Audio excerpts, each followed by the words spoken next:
What are myths?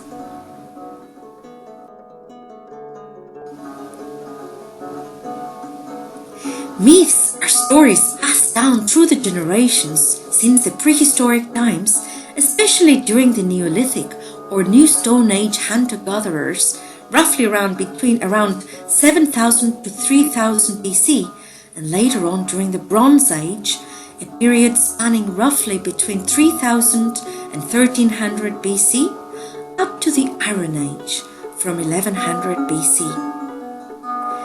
These stories have no author, and there are many variations to them. They formed an important part of the prehistoric man's beliefs and rituals.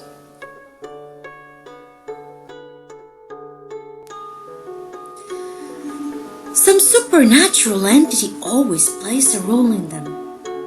These stories offered answers to the prehistoric man about the physical phenomena and about how the world was created. They would ask such questions as, who made the world? How will it end? Who was the first man? Where do souls go after death?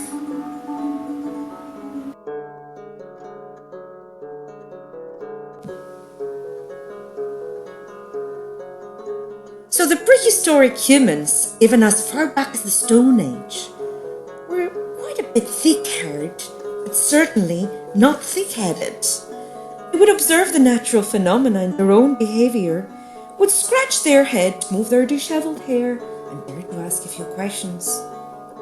Of course, as the mythologist Kirene writes, the prehistoric man didn't care to find a reason why, the Aegean of Aristotle, but cared for the beginning, the archi, which means he didn't ask the question why, but the question where from. Most important, the prehistoric humans would not just narrate myths, but they were experiencing them as their everyday realities. Now forget about all the facts you know and try to think that you've been born in a world full of wonders. Everything around you is a mystery. Look at the snowy mountain peak in the picture with the eyes of the prehistoric man. It feels so close to the sky, as if the mountain meets the sky. It feels like another land that humans will never be able to reach. This is the land of the gods. At first, the prehistoric man was worshipping the spirits and deities that were inhabiting the elements, and later on female deities called Choris, who represented the earth and protected the crops. Earlier prehistoric humans would also paint on walls or carve on rock stories about themselves and the mysterious world around them, so they were able to step back out of themselves to observe and paint endless scenes from wildlife or what appears to be humans hunting animals in the wild or behanded. Which is pretty cool and clever, isn't it?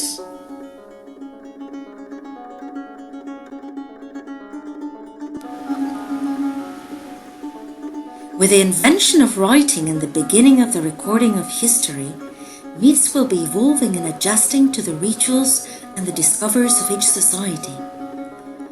In the classical times, in ancient Greece in particular, myths will be focusing on the relationship between humans and these supernatural entities.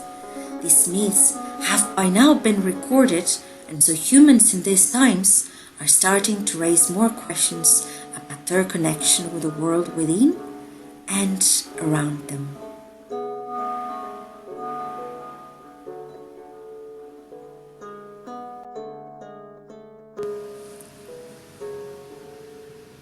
It was the blind epic poet Homer who first put into writing a few of these old stories in his famous epics, the Odyssey and the Iliad, around the 8th century BC. These stories will be since retold and rewritten as the ancient Greeks' views of the physical world will be changing. And as their views of the physical world will be changing, their connection to themselves and between themselves will be changing as well. It was at that period, from the 8th to the 5th century BC, the so-called Archaic period, that that the first Polis was formed to fight off sea invasions. Some of the city-states later transformed into democratic city-states for a short period of time, such as Athens at the time of Pericles between 461 and 429 BC. Pericles encouraged culture, philosophy and science and advocated for the common people. At that time, great thinkers, writers and artists flourished in the city. So coming back to the Greek myths and their sources, we will find these very old stories in other sources apart from Homer in Greek writings. We'll find them in Hesiod's epic poem Theogony, for example, which describes how the world was created out of chaos, out of which came Gaia, the earth, Tartarus, Eros, Erebus, and the night, and also the genealogy of the gods. Hesiod wrote at the same time as Homer did. Then we have sources of myths from writings during the classical times, 5th century to 3rd century BC. In the writings of the historian Herodotus, the ancient Greek comedies of Aristophanes, and the Greek tragedies in the 5th century, until philosophers such as Plato and later Aristotle in the 4th century BC gave new meanings to them, to these stories. Finally, later on in the Roman times, in the 1st and 2nd century AD, we have the geographer Pausanias, and we have Plutarch as well. But before we move on to the classical times, let us first make a journey back to the prehistoric and to the archaic man's world, including the 8th century BC, when Homer and Hesiod wrote.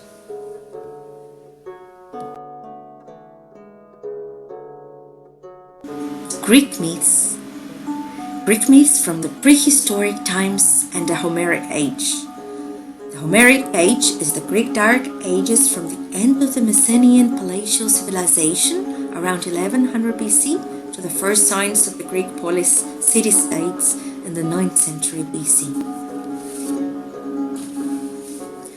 Archaeologists in Mycenae, Knossos, Troy and elsewhere have brought to life the Greek heroic age, the imaginary time when the great myths about the ancient Greek gods and goddesses were set to life.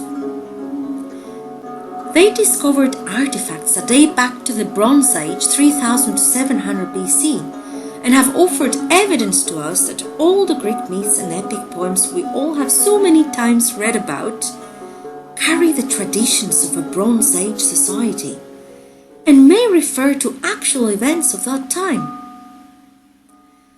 Most of these questions humans will deal with clarity later on, during the classical times when philosophy and science will be born. New questions will arise from these myths, most of which will not find any absolute answers. Of course, these changes didn't miraculously happen in one day, but throughout time.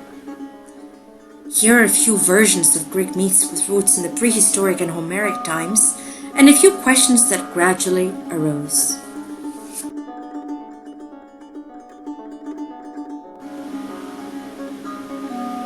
Pandora's jar. Let us remember a myth we have all loved. According to Hesiod, when Prometheus stole fire from heaven, Zeus, the king of the gods, took his vengeance.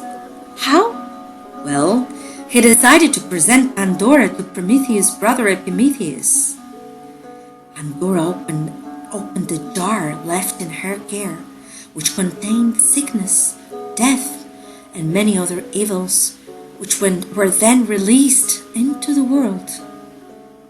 Though Pandora hastened to close the jar, only one thing was left behind, and that has been translated as hope, a peace. So what are the questions that evolved across the ages from the above myth? Why do we humans become distracted, hurting others? Is there a way to stop this? How can we control our selfish needs? Is there any hope? Do we need the order of the gods to be good? Can a thing that seems valuable prove to be a curse? Are you wondering what the next myth is?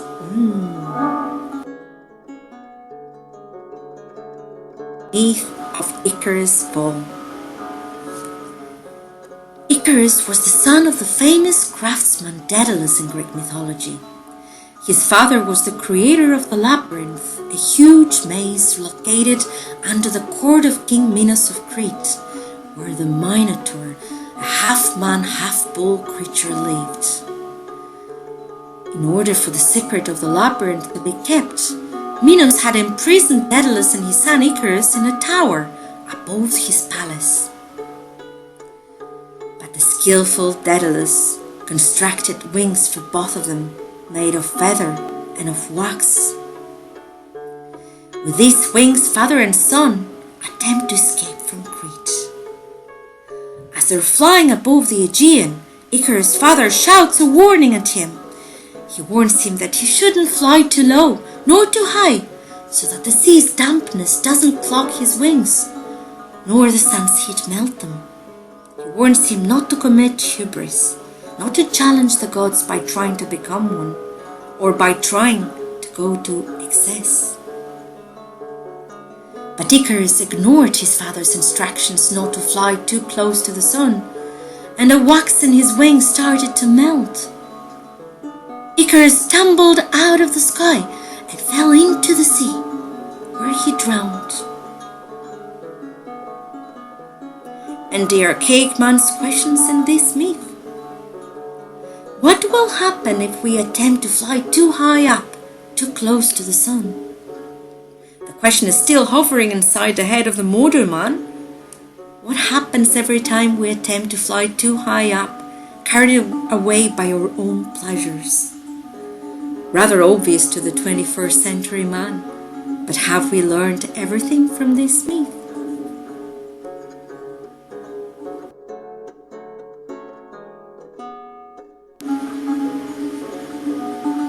Remember the golden chariot of the sun, the Chariot of Helios? He had a radiant crown and was driving a horse-drawn chariot across the sky. Behind this myth lies the following question of the ancient man. Why does the sun speed across the sky, bringing us the light, until it drops into the river of Oceanus, the sea, bringing us the night?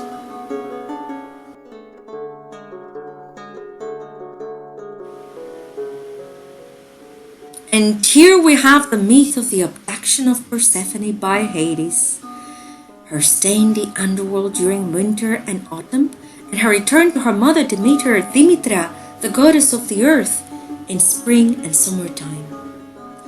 Behind this myth lies the ancient man's first questions.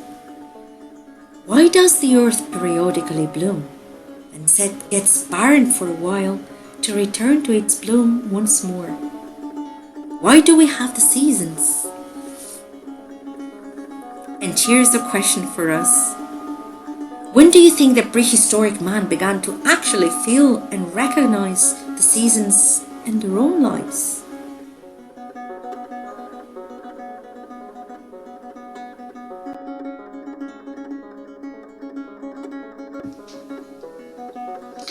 And of course you remember the myth of the Minotaur, the beast at the center of the labyrinth, placed there by King Minos of Crete, as the myth goes, during the last phase of the Minoan civilization. And then we have his dad, the Cretan bull that Minos had received from Poseidon, but never sacrificed to the god as promised. Well, that particular bull wasn't petty for sure. Poseidon's bull started to run wild, uprooting crops and wreaking havoc on Crete, until it was captured by Hercules, to flee again and wander around other areas of what was Greece back then. And much earlier than that, we have the white bull, upon which Zeus brought King Minos' mother Europa from Phoenicia to Crete. The shape of that bull was later recreated by Zeus in the skies, which is now known as the constellation Taurus.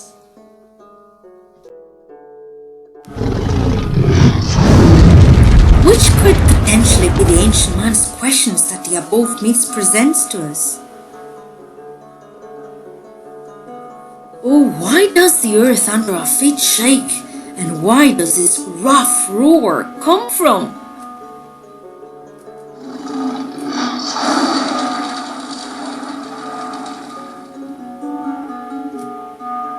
Please don't spoil it for your little brothers and sisters, but I'm gonna let in on a secret now. Some of these myths had been metaphors for important tectonic phenomena that were taking place in the Aegean at that time.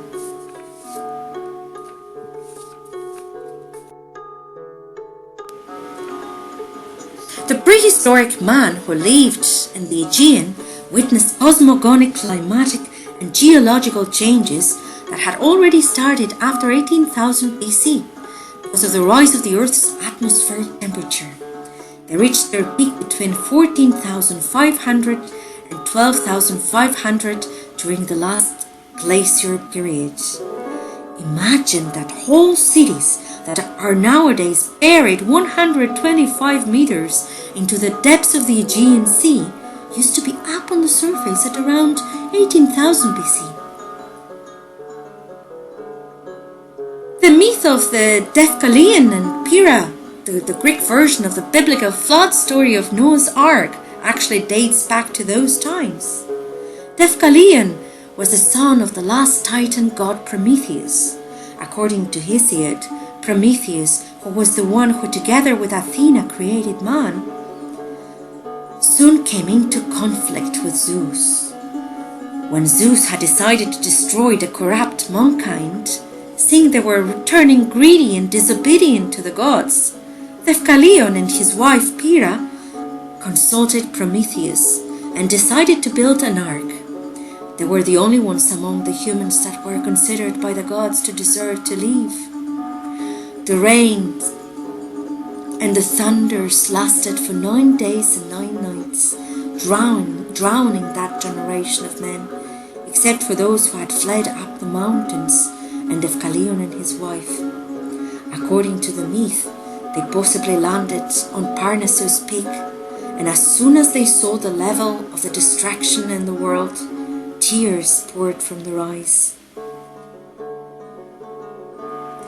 This is one among the many stories in Greek mythology that have their roots in the prehistoric and the archaic man's memory of those times. And here is another question for you. What about the mythical Tartars and the Cyclops, the Earth's children, who were thrown into Tartarus' abysmal depths according to Hesiod? May they also be linked to some sort of actual phenomena taking place in those times?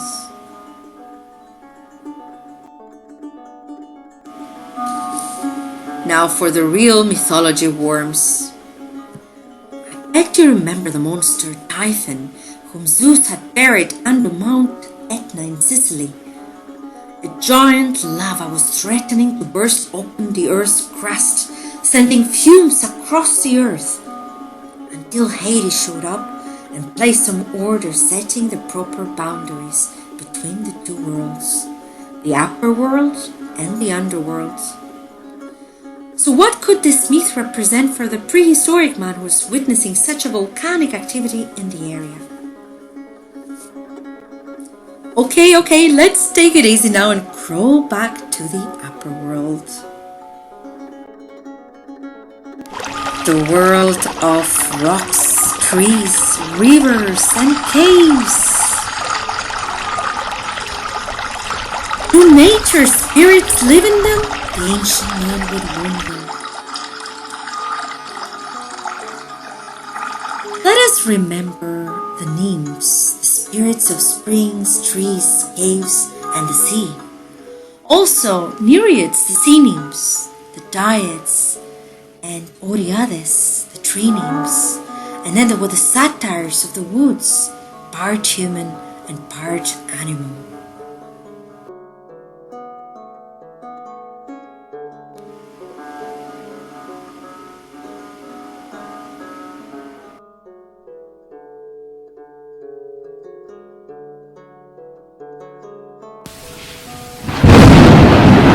And what about the Greek gods and goddesses? Did the Homeric man and the later Archaic man truly believe that they were real? Actually, they did. By believing in them, could it be that humans back then were trying to give some form to the deepest thoughts and fears? So their stories of the gods evolved through time. The ancient Greeks believed that all the gods came from Gaia, the earth, and Uranus, Uranos, the sky. They thought gods were like adult humans. They could fall in love, have children, they could play music, but they could also argue, they could sulk and be jealous. They built temples and shrines to their gods and goddesses. They prayed and gave them offerings so that the gods grant them their wishes for a good harvest, for Tyche, good fortune, for a safe journey. Later on, in the classical times, however, as Kyrene writes, Greek gods and goddesses expressed man's ways of understanding the world, and they usually expressed a sort of balance between a world of opposites, like in a dance. God Apollo, for example, Apollonus, expresses the balance between the light of life and healing, of art and music, poetry and dance, and the darkness of death. The god Dionysus expresses the dance between life and death, between creation, distraction, and rebirth. Athena Pallada was the Kori who expressed how the idea came into the world. Out of Zeus' skull she sprang, if you remember. She was the wise one, but she could also be very jealous. As to Zeus expressed a world of power, but also justice. So gods were not without faults.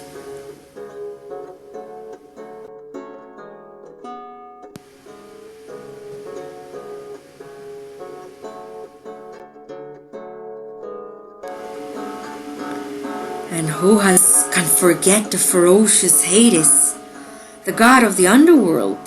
Aedes means the unseen in ancient Greek. Crawling back under the earth, I know, sorry, I blame the Greek myths.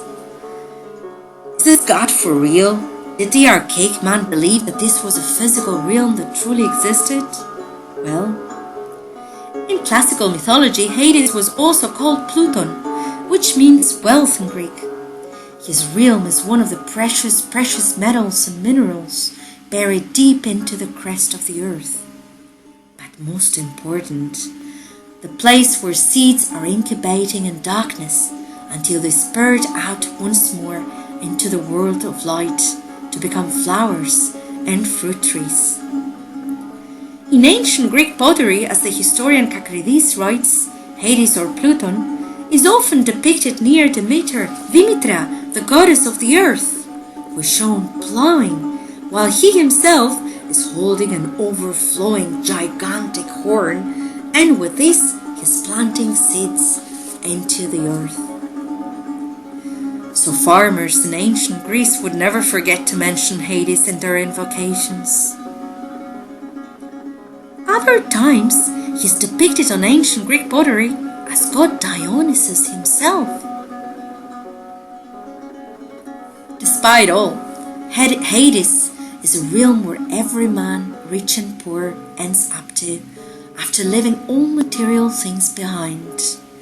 A place where every single human meets the results of their actions according to the ancient Greeks. This is why Hades is the god of justice, not of death. No doubt, even by spurting out his name, even muttering the word Plouton used to bring chills up man's ancient spine. But enough with Hades. Let us move on to the classical times in Greece.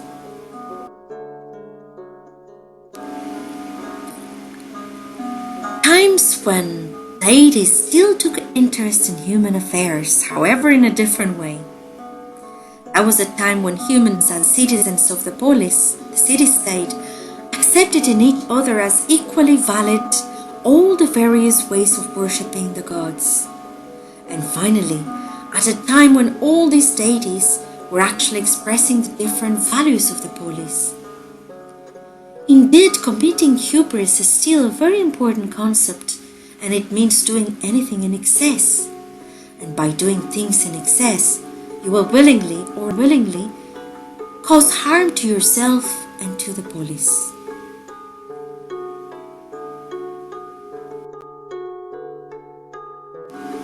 This was the end of part 1 from Mythos to Logos. Tune in with us for part 2 next week for more on Greek myths and some of Aristophanes' fun. Until then, we have a project for you.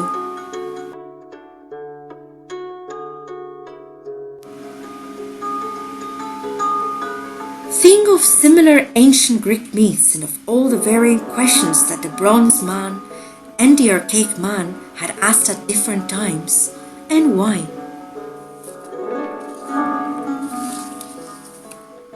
Thank you so much for listening to the end of this session. Take good care and see you very soon.